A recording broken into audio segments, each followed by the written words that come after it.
Hey, what's the deal? That's your boy Tag from Pro Wrestling Tag. You know what I mean? As of this recording is actually 9:56 p.m. You know what I'm saying? Valentine's Day 2026. But the upload time and date to this is actually February 15th, 12 p.m. You know what I mean? This is the first discussion video of the day. You know what I mean? And you probably some of y'all are wondering, like, yo, Tag, why haven't you mentioned, since Valentine's Day, why haven't you mentioned anything about, your girl in the last couple weeks? That's because we broke up. You know what I mean? She did some fucked up shit to me. You know what I'm saying? Like some really, really, really fucked up shit. You know what I mean? And we, like I had to cut her ass off. You know what I mean? Like she's fucked up. She is real fucked up. You know what I mean? Her name was Keisha. You know what I mean? Like she did some really, really, really fucked up shit. The bitch living fucking in Jamaica, Queens. You know what I mean? But, enough of that motherfucker. But this is the first discussion video of the day. And I might have a little bit of a controversial take what I'm about to mention because, we haven't heard anything about COVID within years, right? Within fucking years, right? And so the COVID era basically was a time. You know what I mean? It definitely was a time. It clearly was a time. Hold on real quick. Sorry about that. It was a time. You know what I mean? It definitely was a time with everything being locked down and, you couldn't really do shit. You know what I mean? It's not like now where everything is wide open and, real world shit start to be open again. But at the time, both WWE and AEW need to improvise on their current operations, right? One had fans, the other one did, right? But people used to always complain about the Thunderdome, right? Oh, the Thunderdome, right? Oh man, like they would have TV screens and everything else. I'll keep it a stack with y'all. It wasn't as bad as what people made it seem. And I'll tell you why. Because at least you had faces. Now, I mean, at least you had fucking faces on screen where you was at least seeing people, even if they were on screen, right? All right, so they had screens all over. So what? So at least it gave some sort of life to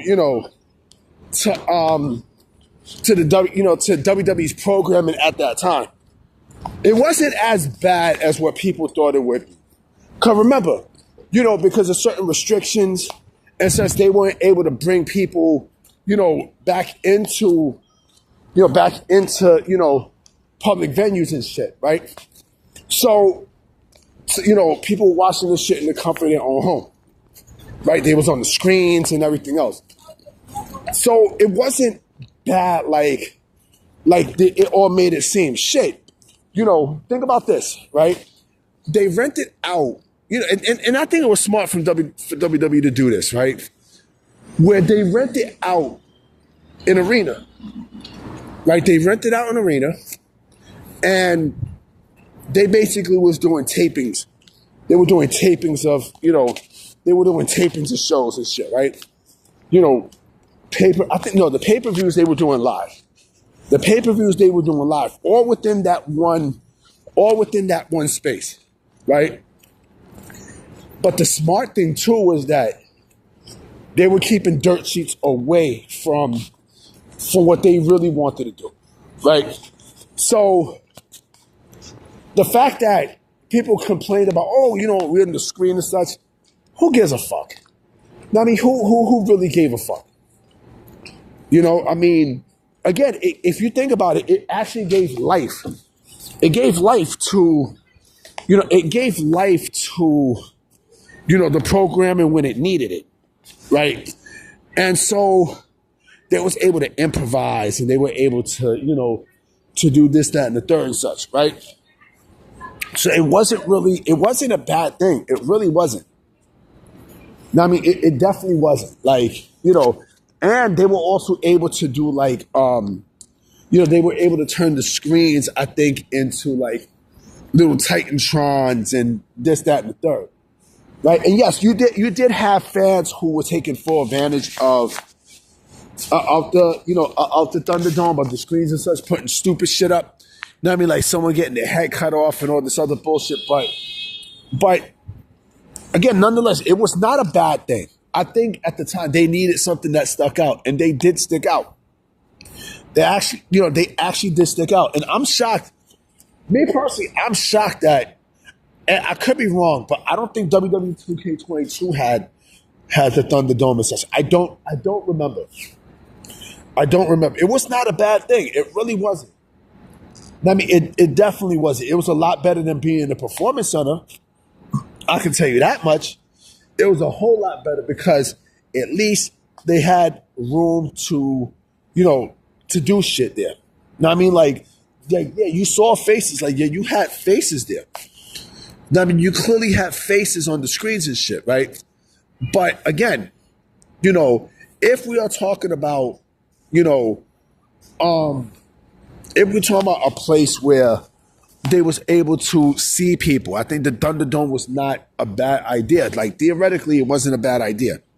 Because again, they were not gonna bring people in the fucking arena. Physically they weren't. And listen, they tried different ways to, to keep people separate. Remember when they had the the plexiglass? Remember when they had the plexiglass? Right, they had plexiglass and all this other shit, right? So slowly but surely they were bringing people in. Slowly but surely, right? But like I said, it was not a bad idea. It really wasn't. Because again, like they needed to, they needed to improvise. So, and mind you, right? They weren't the first ones to actually do some shit like that. The NBA, remember the bubble? Remember the bubble? Where, they had TV screens and shit, where motherfuckers was playing. Remember that? Remember the bubble? So they actually took from them. I mean, they took from the NBA. You know what I mean? Which I thought was a real smart move. Theoretically, I thought it was a smart move. I mean, I thought it was a smart move because at least they had fucking fan interaction. You see what I'm saying? So to people, for people to complain about the Thunderdome era, it was not bad.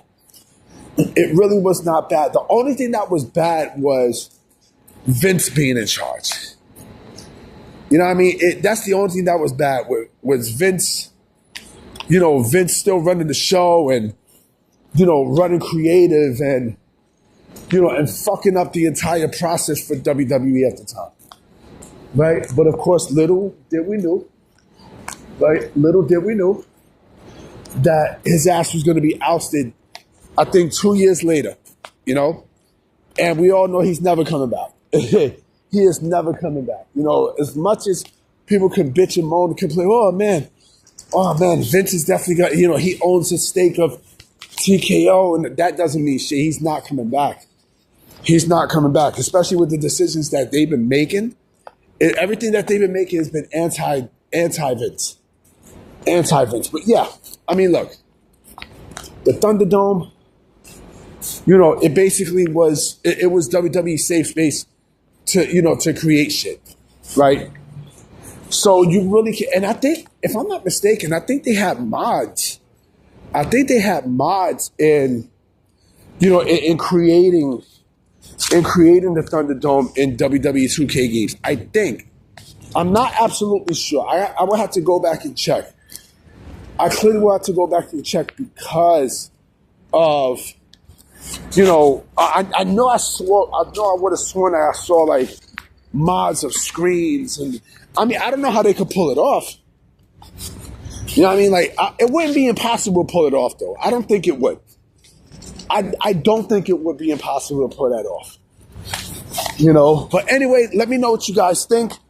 You know what I mean? And I will be coming with some more discussion videos later today. So I'm going to holler at y'all. Peace.